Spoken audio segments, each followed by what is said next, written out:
welcome back. My name is Ari, and today I want to talk to you about the 24 books that I want to read or I need to read in 2024.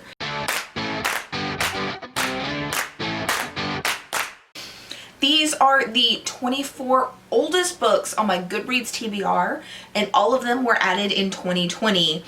So it's going on 4 years now that I put these on my TBR and haven't read them yet. So I kind of need to read them, right? The rules for this game is I have until the end of 2024, December 31st, 2024, to read these books, or else they're off the TBR.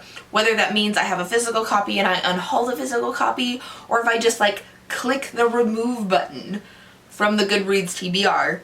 Because at this point, if I haven't read it, I'm not gonna read it. So why are they taking up this space? All right, let's get into the 24 books. Number one, the oldest book currently on my TBR is Fire Shut Up in My Bones by Charles M. Blow. This is a memoir, and I haven't picked this up yet because this is about a young man. Look, it's a memoir. It's about Charles here, who as a young boy was sexually assaulted by a cousin, assumingly after his mom went to jail, from what's on the back of this book. And that is a really hard topic for me to read. So I keep putting it off, but this is the last year I can put it off. I need to find the headspace and read it at some point this year. Next up is Jubilee by Margaret Walker. I've heard this described as Gone with the Wind, but actually written by a black person that's not making Scarlett seem like a good slave owner, because there aren't any good slave owners. I don't know why I haven't read this other than it's kind of thick. But yeah, I'll definitely get to this one this year. I'm not stressed about this one. Next up, I have The Bone Season by Samantha Shannon.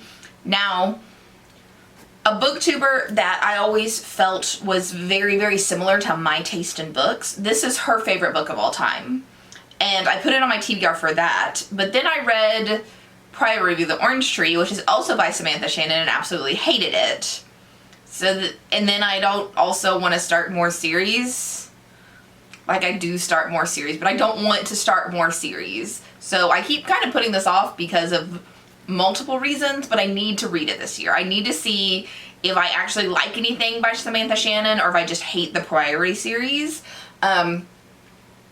And then figure out am I going to start this new series or read this first book and be like, nope, I still don't like her writing, and then never look at it again. Next up, I have An Enchantment of Ravens by Margaret Rogerson is her last name. I don't know why I haven't read this other than I don't physically own a copy of it. A lot of these is I don't physically own a copy of it, and I kind of forget to pick up things that I don't see right in front of my face. But yeah, I need to read this or get it off of my TBR. Next up is Rules for Vanishing by Kate Alice Marshall. This is another case of I don't physically have this, so I don't ever pick it up, but this is the Blair Witch Project in book form, which sounds so interesting and I want to read it. So I need to read it. Next up is Helicania Spring by Brian Aldiss. My best friend told me to read this and I haven't. Then I have no excuse. I am sorry, Marcel. I have no excuse. I will get to it this year. Next up, I have The Gift of Fear, Survival Signals That Protect Us from Violence by Gavin Becker. So this is about domestic abuse, which is a very hard topic, again, for me to read. But I think it is something that I need to read.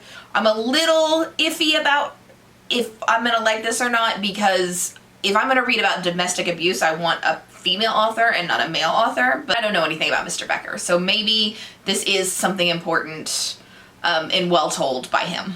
Next up, I've got Yargo by Jacqueline Susan. Now, Jacqueline Susan wrote one of my top 5 favorite books of all time, The Valley of the Dolls, and this is another book that she wrote that's science fiction. And so, and Valley of the Dolls is not, it's just general fiction. Author I know I like, plus genre I know I like. Why haven't I picked this up yet? Probably because I'm afraid that it's gonna be bad, and then I'll be sad. Then the last of my physical books, Stamped from the Beginning by Ibram Kendi. I've read Stamped, which is the younger version of this, told with Jason Reynolds, and I really, really enjoyed it. And I really just haven't read this because this is so freaking long.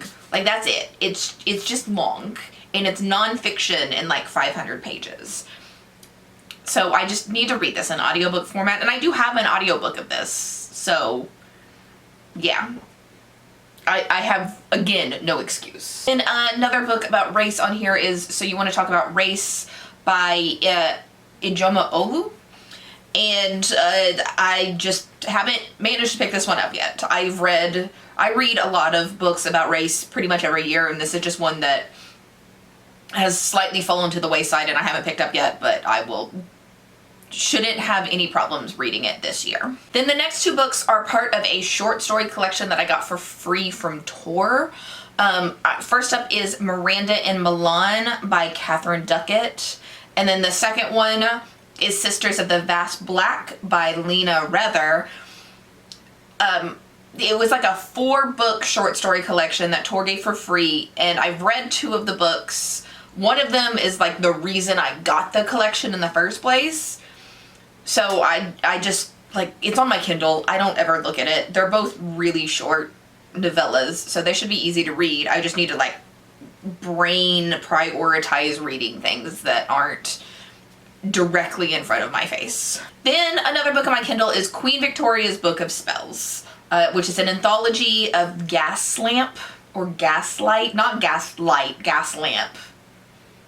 So, like, steampunk is, I think, how that should be better described. But yeah, this is literally a short story collection. I really think this is the oldest book I own. Like, I know it's like number 13 on this particular list, but I think that's just when I put it on Goodreads. Like, I think that I have had this book since it released in 2013, and I still haven't read it. Next up, I have Lighting the Fires of Freedom, African American Women in the Civil Rights Movement by Janet Bell. This book I put on my TBR after I read Coming of Age in Mississippi a while ago, because I enjoyed so much that perspective of being a woman in the civil rights. Most of our history is taught, with some obvious exceptions, about men in the civil rights movement, and I just want to learn more about the women of the civil rights movement. So that's why this is on here. Again, I have no excuse for my behavior and why I haven't read this yet. Then I have a couple of classic books by Black authors. First up is Beloved by Toni Morrison. I've read a couple of books by Toni Morrison. My favorite is Sula, but I haven't read a ton of books, and I know Beloved is one of, like, the most beloved, Jesus. Yeah, so I need to read this year.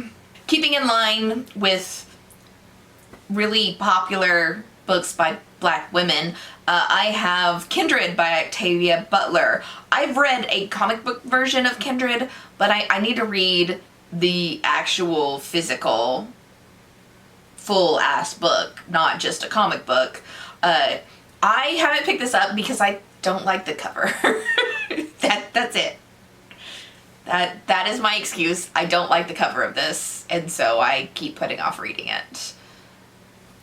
But maybe I can get an ugly cover prompt and read this sometime this year. The next 2 books are nonfiction books about a topic that I don't have a lot of knowledge of and want to expand my knowledge. Why am I using the same words over and over again? But first up, I have In Our Backyard, Human Trafficking in America and What We Can Do to Stop It. And this is, I hope, obviously about human trafficking.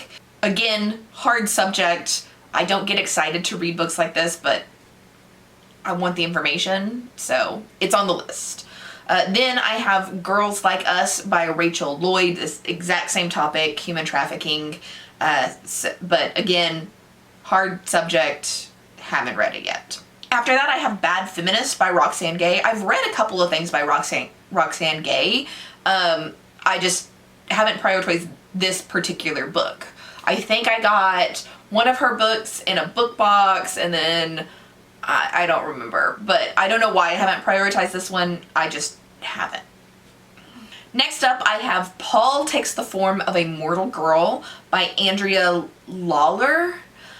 Again, no reason why I haven't read this. It sounds weird.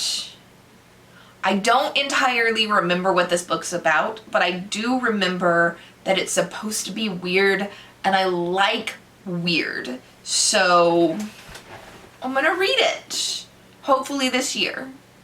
Number 20, I have Me and White Supremacy by Layla Saad. This is more black nonfiction.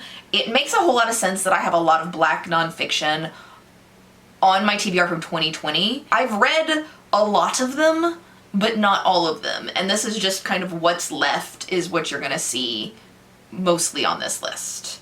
I have I'm Still Here, Black Dignity in a World Made for Whiteness by Austin Channing Brown. Then White Rage, The Unspoken Truth of Our Racial Divide by Carol Anderson. Number 23, we're switching on from racism to history, and it's A Black Woman's History of the United States, because, again, I've read a lot of white history, I've read a lot of the history of black men, but I want to read more about the history of black women. Then finally, a fiction book, Dread Nation by Justina Ireland. I believe this is Civil War zombies? So this is literally like a military school for black children to help fight the zombie apocalypse in the Civil War. Like, that sounds so good, and I don't know why I haven't picked this up before now, but yeah, it's on the list. And those are the 24 books that I need to read in 2024, or else they're off my TBR forever. Let me know down in the comments below, first off, if you have any books that you need to read in 2024 or unhaul, and if there was any books on this list that you think I like really desperately need to prioritize. Books that I can't risk not reading in 2024.